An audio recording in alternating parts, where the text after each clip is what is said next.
Tom Meyer, Superintendent, the Bellevue Community School District in Bellevue, Iowa, coming to you with this week's Believe in the Blue update.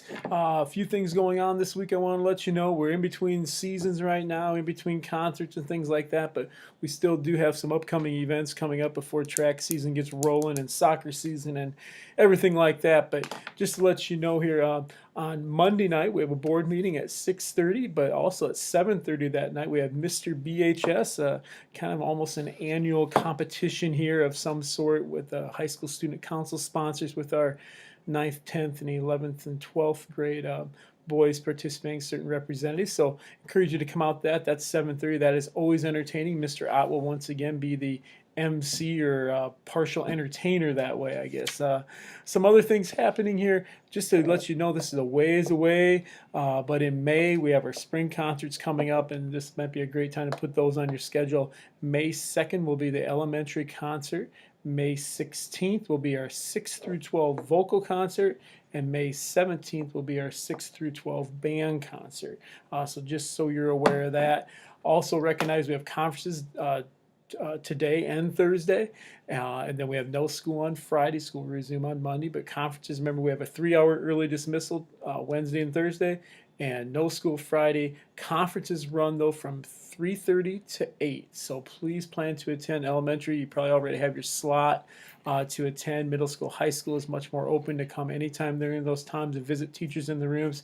Check in at the central office area there when you walk in. They'll have a map if you need a map to get around and stuff like that. Strongly encourage you to come, not necessarily to check on grades, but just check on your students' progress. How are things going? What are teachers noticing?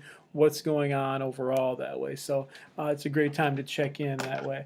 Wanted to just highlight a couple other things that way. One thing here I just want to talk about here, most likely to succeed. Once again, we've talked about this before, but I wanted to bring up, just I want to give you a little reading here. We talk about grades and we talk about assessments and all these different kinds of things. I was just reading something this morning that the United States is now ranked 7th in the world in literacy based on tests, and also the availability of libraries and books and things like that. That way, moved up from 11th a few years ago. But here's a story of I'll just read this here, but basically of a person who runs a $3 billion company in Florida, widely respected in his community, and has a BS and 2 master's degrees.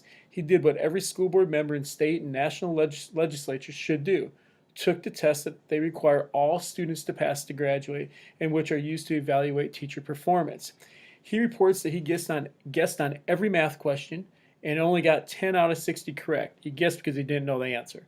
He did better, but poorly on the reading, scoring at the 62% level. According to the FCAT system, he belonged in a remedial program with jeopardized chances of getting even a high school degree. He described the test to colleagues across a range of professions and got consistent feedback. No one used any of the test math. He commented, "It might be argued that I've been out of school too long, that if I'd actually been in the 10th grade prior to taking the test, the material would have been fresh."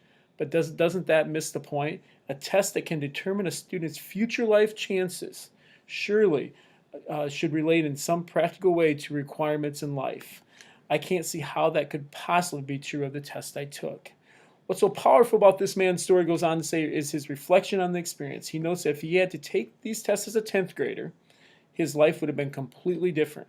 He would have been told he wasn't up to the standard of going to college and might have set his life ambitions much lower.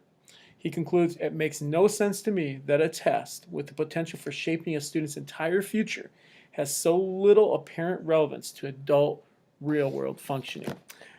So, on that note, I'm not saying we ignore all tests or anything like that, but I do think it's important that we recognize the overall point of learning. It's not just how I do on a test, but it's how I can apply that learning and what I truly need to do. This author in this book will also talk about how often at your job or in your job in the past, or whatever the case may be, do you use math that is beyond the 4th or 5th grade level? If you really go back and contemplate that, most of us probably aren't using those math skills from pre-calc or calculus or things like that. It does help develop critical thinking. That's very important for us to remember. But I think the thing I want to emphasize here with test taking overall and things like that, it's one data point, it's one thing. We need to use that information in combination with other things to truly determine what students need, what assistance they need along the line. And ultimately, at all age levels, we need to have students applying their learning, getting out into the community, sharing their learning, sharing how it can be used, and everything like that. So on that note, it is a great day outside again today. At least right now it's sunny out there. It's been nice weather. If anyone has any questions, feel free to contact the school at any time. Hope to see you at conferences. We also have the elementary book fair going on. It's a great thing. Andrea Arlen has done a wonderful job with the Bellevue PTA.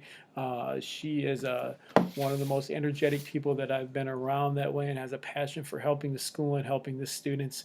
Please visit the book fair. It's a great place to get books at a very reasonable price for your students that way, and they have a huge selection. I was down there just the other day. So that is open during conferences as well, and they have some other things down there too. So stop in the cafeteria in the elementary gym area. Be a great place to go.